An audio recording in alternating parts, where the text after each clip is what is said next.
Assalamualaikum warahmatullahi wabarakatuh. Saya Rizky Amalia Purwandari dengan NIM 1262072131126. Program Studi Manajemen Pendidikan Islam kelas 3B. Fakultas Tarbiyah dan Ilmu Keguruan UIN Said Ali Rahmatullah Tulungagung. Pada video pembelajaran ini saya akan mereview dari buku yang berjudul Manajemen Peserta Didik oleh Dr. Muhammad Rifai MPD.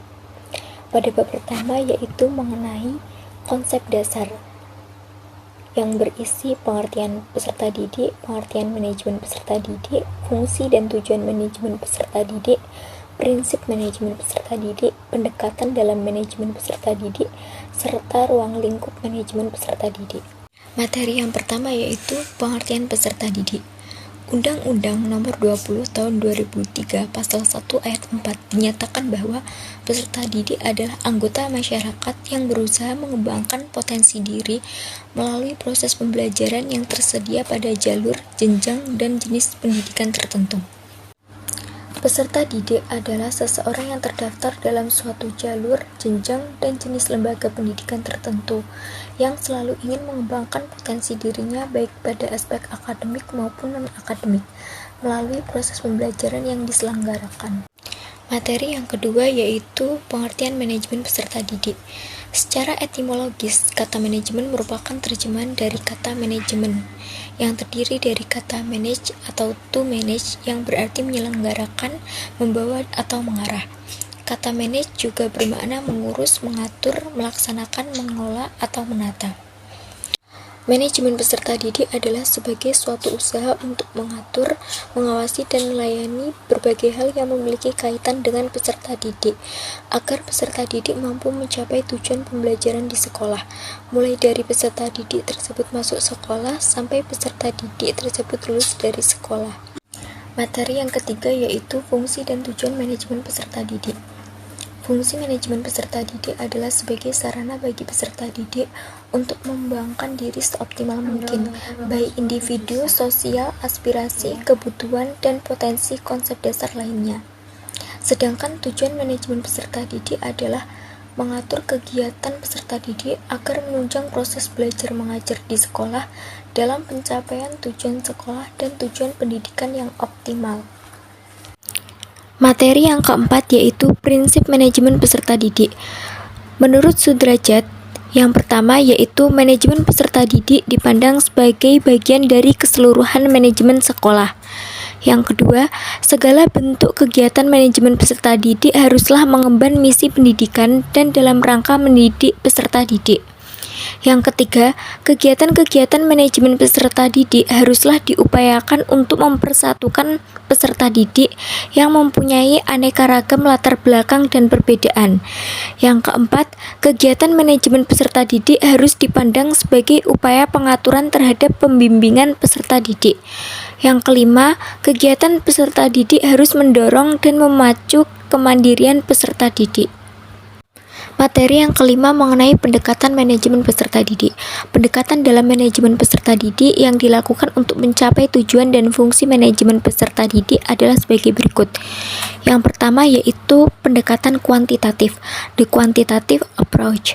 Pendekatan ini lebih menitikberatkan pada segi-segi administrasi dan biroaktif lembaga pendidikan. Pada pendekatan ini, peserta didik diharapkan dapat memenuhi tuntutan-tuntutan dan harapan-harapan lembaga pendidikan tempat peserta didik itu berada. Wujud pendekatan ini pada manajemen peserta didik secara operasional adalah dengan mengharuskan kehadiran secara mutlak bagi peserta didik di sekolah, memperketat presensi, penuntutan disiplin yang tinggi, dan menyelesaikan tugas-tugas yang diberikan. Dengan demikian diharapkan peserta didik menjadi mampu. Yang kedua yaitu pendekatan kualitatif, the qualitative approach. Dibandingkan dengan pendekatan kuantitatif yang bertujuan membuat peserta didik menjadi mampu, pendekatan ini bertujuan untuk membuat peserta didik menjadi senang dan sejahtera. Asumsi pendekatan ini adalah jika peserta didik senang dan sejahtera, maka mereka dapat belajar dengan baik. Selain itu, mereka juga akan senang mengembangkan dirinya sendiri di lembaga pendidikan yang mereka tempati. Pendekatan ini juga menekankan perlunya penyediaan iklim yang kondusif dan menyenangkan bagi pengembangan diri secara optimal. Yang ketiga yaitu pendekatan terpadu. Pendekatan ini merupakan perpaduan antara kedua pendekatan di atas. Di dalam pendekatan ini, peserta didik diminta memenuhi tuntutan-tuntutan biroaktif dan administrasi di sekolah, dan sekolah juga menawarkan intensif lain yang dapat memenuhi kebutuhan dan kesejahteraan peserta didik. Misalnya, peserta didik diminta untuk menyelesaikan tugas-tugas berat yang diberikan dari pihak lembaga pendidikan, dan lembaga pendidikan menyediakan iklim yang kondusif untuk menyelesaikan tugas-tugas tersebut. Materi yang selanjutnya mengenai ruang lingkup manajemen peserta didik. Menurut Imron, yang pertama, perencanaan peserta didik.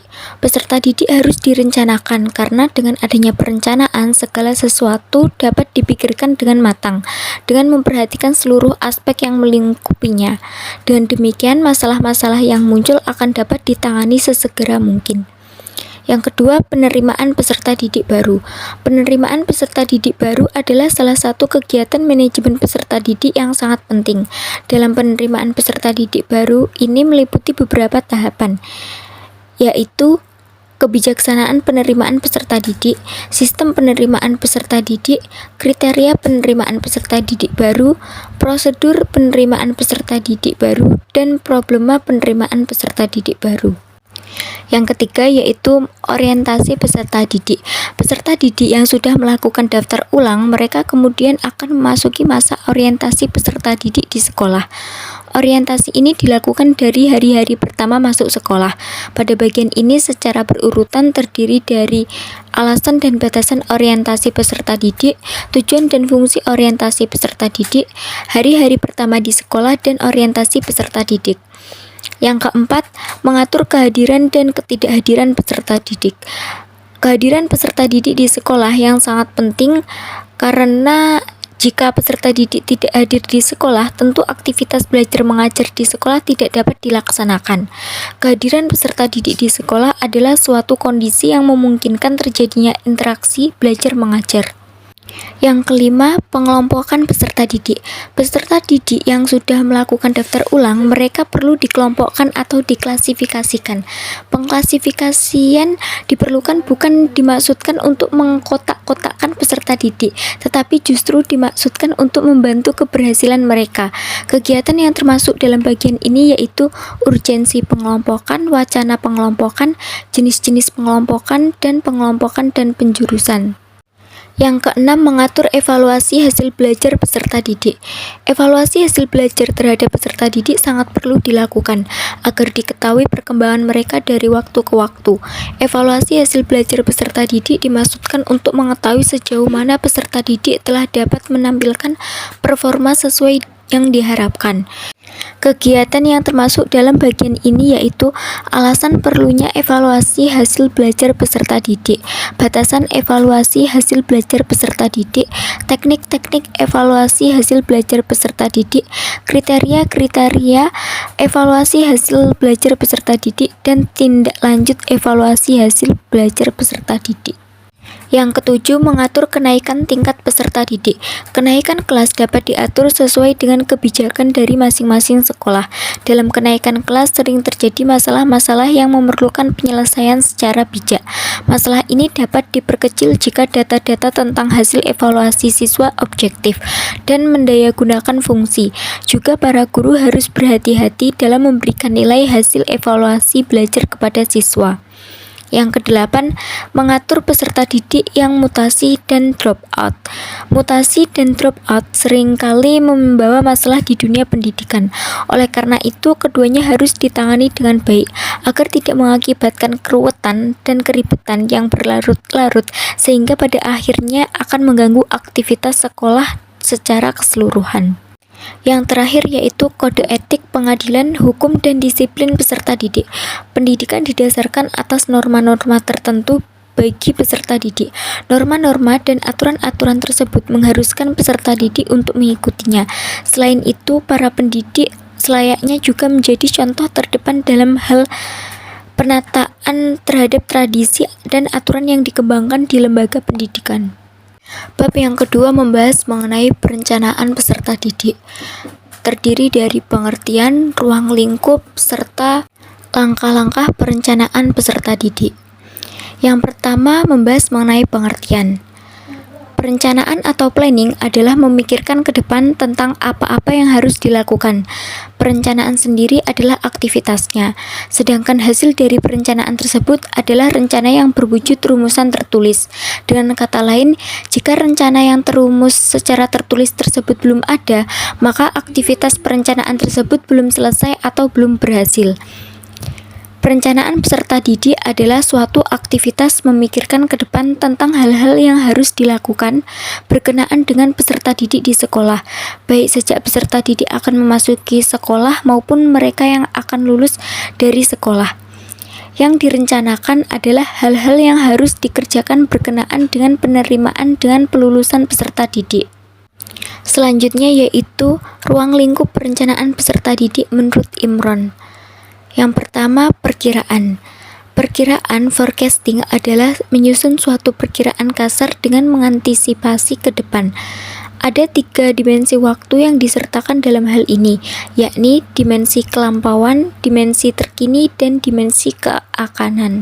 Yang kedua, perumusan tujuan. Tujuan adalah sesuatu yang hanya sekedar dapat dituju, dan oleh karena itu ia tidak dapat dicapai. Supaya dapat dicapai, umumnya tujuan tersebut dijabarkan ke dalam bentuk target-target. Oleh karena itu, tujuan lazimnya bersifat umum dan abstrak, tidak jelas apakah kriteria tercapai atau tidak. Sedangkan target dirumuskan secara jelas, dapat diukur pencapaiannya. Yang ketiga yaitu kebijakan. Kebijakan adalah mengidentifikasi aktivitas-aktivitas yang dapat dipergunakan untuk mencapai target atau tujuan. Yang keempat, penyusunan program. Penyusunan program adalah suatu aktivitas yang bermaksud memilih kegiatan-kegiatan yang sudah diidentifikasi sesuai dengan langkah-langkah kebijakan. Yang kelima yaitu prosedur. Prosedur adalah merumuskan langkah-langkah. Ada 3 aktivitas dalam hal ini, yakni aktivitas pembuatan skala prioritas, aktivitas pengurutan, dan aktivitas menyusun langkah-langkah kegiatan. Yang keenam yaitu penjadwalan atau schedule adalah kegiatan-kegiatan yang telah ditetapkan urutan prioritasnya dan langkah-langkahnya agar jelas pelaksanaannya dan di mana dilaksanakan. Yang terakhir yaitu pembiayaan. Ada 2 hal yang harus dilakukan dalam pembiayaan. Pertama, mengalokasikan biaya. Yang dimaksud dengan alokasi adalah perincian mengenai biaya yang dibutuhkan dalam kegiatan-kegiatan yang sudah dijadwalkan. Selanjutnya, langkah-langkah perencanaan peserta didik meliputi analisis kebutuhan peserta didik, perencanaan rekrutmen peserta didik, perencanaan seleksi peserta didik, perencanaan orientasi peserta didik, perencanaan penempatan peserta didik, serta pencatatan dan pelaporan. Tugas yang kedua yaitu mengenai judul skripsi manajemen peserta didik di Madrasah Tsanawiyah Darul Huda Bandar Lampung oleh Ina Fitriani. Selanjutnya, fokus penelitian. Kegiatan manajemen peserta didik meliputi pengaturan aktivitas-aktivitas peserta didik sejak yang menyangkut masuk ke madrasah hingga bersangkutan lulus, baik yang berkenaan dengan peserta didiknya langsung maupun tidak langsung, tentang kependidikan, sumber-sumber pendidikan, sarana dan prasarananya. Dan yang terakhir, temuan penelitian. Berdasarkan pembahasan tentang manajemen peserta didik di MTS Darul Huda Bandar Lampung, setelah melakukan penelitian, maka diperoleh gambaran-gambaran tentang manajemen peserta didik.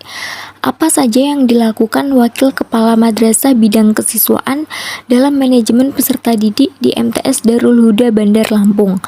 Dalam analisis data ini, penulis menggunakan analisis deskriptif kualitatif melalui metode wawancara, observasi, dan dokumentasi dari pihak-pihak yang mengetahui tentang data yang peneliti butuhkan, mencakup analisis kebutuhan peserta didik, penerimaan peserta didik baru, seleksi peserta didik, orientasi, penempatan peserta didik, atau pembagian kelas, pembinaan dan pengembangan peserta didik, serta pencatatan dan pelaporan.